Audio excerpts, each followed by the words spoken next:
Hello, everybody. I've got another story for you today. This man's name is Christopher. He's a COVID-19 positive patient, and he's got a very interesting story. He's a patient of Dr. Ng's, and when I spoke to him on the phone earlier today, he told me he was sure he was dying from this illness until he got on the supplement regimen that we do at our office. And so I'm going to turn the story over to Christopher right now and let him tell his story for you. Well, hello. Thanks so much for allowing me to tell this story. It's one I'm hoping everybody gets an opportunity to hear, particularly if they're feeling the way that I've been feeling lately. So 3 weeks ago, out of nowhere, a couple of random things happened to me. I had a vomiting incident in the middle of the night, kind of inexplicable. A day or so after that, a couple of bouts of like random diarrhea at work, out of nowhere, inexplicable. I sort of scratched my head and kind of kept it moving. A couple of days after that, started feeling lousy, stayed home from work, nasal, coughing, little sore throat. Thought, you know what, I want to do the responsible thing, stay home. I did that. That was a Friday. Kind of just sort of took it easy on Saturday, Sunday, feeling better, Monday, ready to rock. Went back to work. Tuesday morning, woke up, completely different ball game. Cloudy, not thinking straight, not feeling right, just sort of feeling off, and kind of lumbered through the day, made it through the day, came home, kind of collapsed on the couch, and my wife said, we should probably take your temperature. And I wasn't feeling hot or anything like that. And she did, and it was raging. It was like 102 or something like that. I was not well at all. So we called my healthcare provider, and they went through an online sort of questionnaire protocol for me. And I said, really, I'm not really feeling well at all. And what can you guys do for me? And they said, well, basically nothing at this point. What we need you to do is we need you to go into quarantine for 14 days. So no therapy. They can't do any therapies for you. They just told you to stay home and rest. Correct. Isolate. You go into a place is there a place in the house that you can isolate, because you're going through our protocol. We see we're clicking on enough of these symptoms to say you're a potential COVID risk. Is there a place you can isolate in your house? Yes. And that's my bedroom here. I've been in here for 14 days. She said, you need to be away from your family, and your family needs to stay in the house for 14 days. So my kids have been in the house for 14 days, but we've been separated. But basically, right, no therapy, no. And their explanation was, you're obviously sick. You obviously have some symptoms, and you're too sick for us to have you come in right now and potentially expose other patients and health practitioners. And you're not. They kept asking, do you have trouble breathing? Do you have trouble breathing? And I didn't really have the cough at that time. So, well, no, I didn't have trouble breathing. I just feel awful. I feel lousy. And this fever is kind of starting to creep up. And so essentially their message to me was, do what you can to self-medicate, stay away from other human beings, and try to stay alive. And then if you have problems, if you start to develop real problems breathing, let us know. And we wonder why we're having so many deaths from COVID when they can't offer anything of substance to do for you. But anyways, you keep going with your story. Right. So left to kind of try to figure it out. Basically, I was trying to keep myself together on a diet of Gatorade and Tylenol. My idea, I guess, without any guidance from anybody, was, I got to get this fever down. And so I was obsessing about that. My wife and I trying to take Tylenol, and the jury was kind of out on ibuprofen. I started to feel really weird, like maybe I'm going to blast my liver if I'm taking too much of this stuff. And so then maybe we should start working some ibuprofen in. Again, we had no roadmap. Nobody was telling us anything. Just it's not time for you to come in here right now, or it's not time for. So It's a perfect example, Christopher, of what's wrong with our medical system. What they should have told you was don't take Tylenol because it depletes glutathione levels in your liver, and you need glutathione when you're sick. Tylenol will make this situation worse.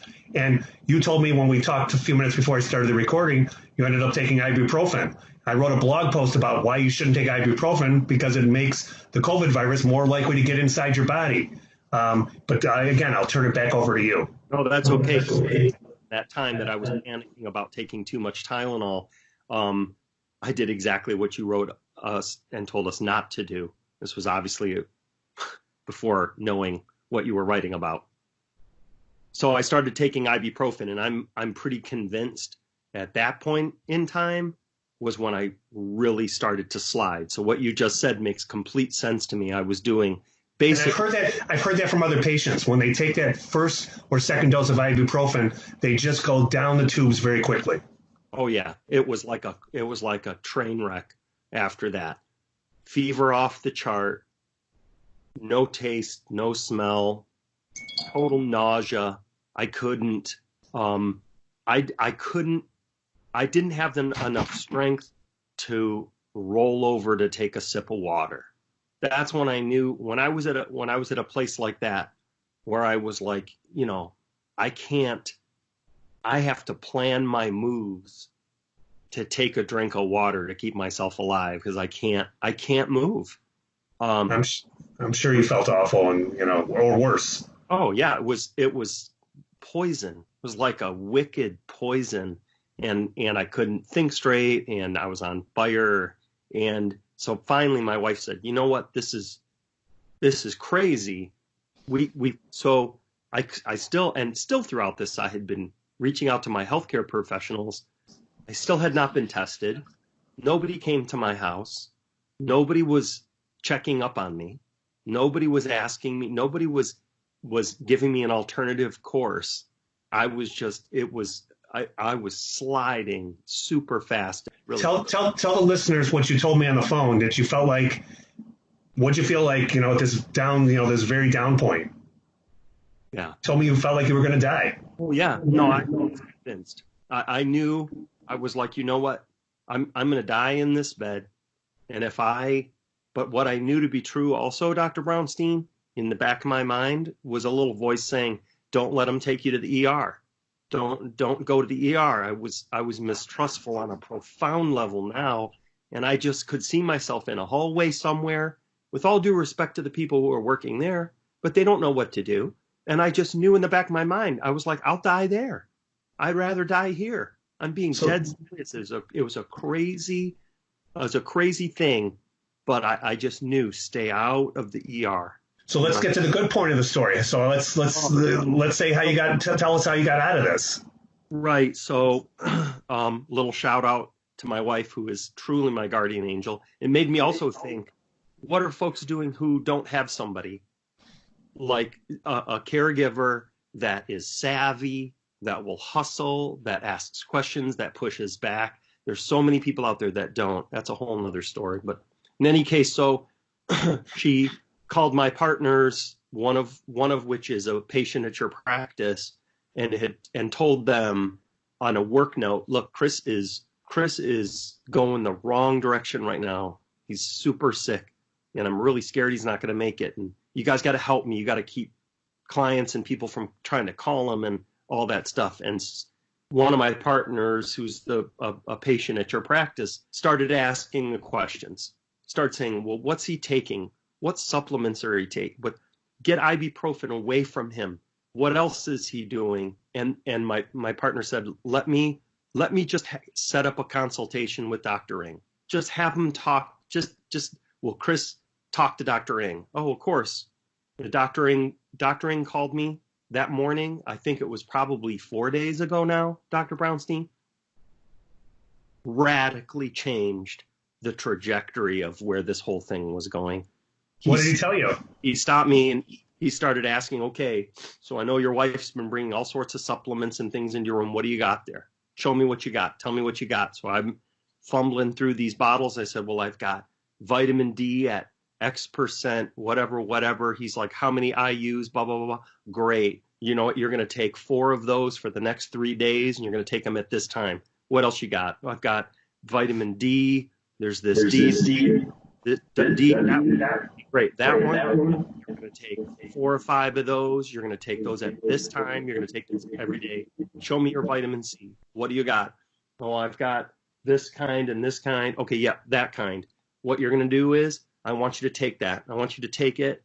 I want to take you to take as much as you can tolerate every hour, and until you poop your pants. once you feel like you're going to poop your pants, then back it off a little bit. But what we're going to do is we're going to get your immune system kickstarted in a way that this other crap that you've got going on here, you don't stand a chance. Vitamin A. He also told you vitamin A. Vitamin A, vitamin D. I'm sorry, I thought I mentioned. Yeah, vitamin D in the morning, vitamin A at night, vitamin C all throughout the day. And he said, we got to get your hands on a nebulizer, which was something else. It was this tool, this nebulizer tool, was part of this plan that completely allowed me to breathe again and save my life, and is like the hardest thing to try to track down. And every house in America has to have one. I fully agree with that, with what's going on now. And when this is over, I'm going to be writing about that and lecturing about that. And Dr. Ng and I've talked about this. Everyone needs to have a nebulizer at home. So you got your nebulizer. What did Dr. Ng tell you to do with the nebulizer? Yeah, nebulizer. So all of a sudden, my wife's in a chemistry class. We're figuring out the saline and the peroxide and the Lugol's, which are the iodine. And so she's putting these things together, and I start these breathing treatments. And I kid you not, after my second breathing treatment, huge difference. And after that, it was like huge momentum. I could just feel the whole thing turn around. So with vitamin D, vitamin A, tons of vitamin C, nebulizing breathing treatments with Lugol's and peroxide. Lugol's is iodine for the listeners. And so he's nebulizing a combination of peroxide, low-dose peroxide, and iodine. And Dr. Ng said, your fever is your friend. It was a completely different philosophical mindset too. We grow up, our moms hold our head like this in the 70s, and oh, Chris has a fever, let's whatever. Dr. Ng said, your fever is there for a reason. It's your friend. When it's there, celebrate it's there, because it's kickstarting your immune system. The hotter, the better, Chris, the hotter, the better. You start to feel that way. If you get those chills, jump in the bathtub, Epsom salt, hot as you can stand. So it was a completely different message where I was wired thinking in a completely different way with this like ill-advised home health care that I was doing with no blueprint. And Dr. Ng gave me a complete blueprint with the supplements, with the nebulizing treatments, with how to philosophically think about what my body was doing. Completely different. This is what we've been doing with our patients for the last few months. We don't have anyone dying that we know of. We don't have anyone with pneumonia. None of the practitioners in our practice know of anyone, with pneumonia right now. We don't have anyone hospitalized right now. And our patients get better just like your story got better. And I really appreciate you sharing it with me. And it's important for everybody to know there's hope out there. You don't just have to feel like you're abandoned and you're stuck in a bedroom for 14 days. And you can take Tylenol and ibuprofen as you need it to control your fever. That's going to make the situation worse. So holistic ways do work for this. And Chris, you want to make any final comments? No, I run the risk of being dramatic here, but I don't care. Four days ago, I was staring at inevitable death.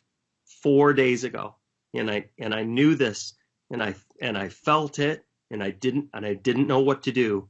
And what Dr. Ng said was profound. He said, "What you did, Chris, with just my help, I didn't do anything. All I did was help you and your body's profound physiology, your body's ability to help itself. That's what we did. You and I helped your body help itself. And otherwise, 4 days ago, it would have been a wrap." You know what, Chris? People are dying right now from this, and they don't have to. And these therapies are not expensive. the vitamin A, C, D, iodine, the whole, if you buy a bottle of each of those, it's $100 or a little over $100. The nebulized solution is cheap. Nebulizer is $40. This whole therapy costs less than $200. And you can do it at home and you can take control yourselves. I encourage the readers, read what I've been writing about this. Center for Holistic Medicine, with me and Dr. Ng and Dr. Nussbaum and Jenny and Taylor, we've been preparing for something like this for 25 years. This is why we went into medicine, and we have therapies that work for this. And you got to take it into your own hands, folks, because the conventional medical group offers you nothing, just as Christopher illustrated. So Chris, thanks for coming on, and I really appreciate it. And your story's going to help a lot of people. I'll do whatever I can. Thank you.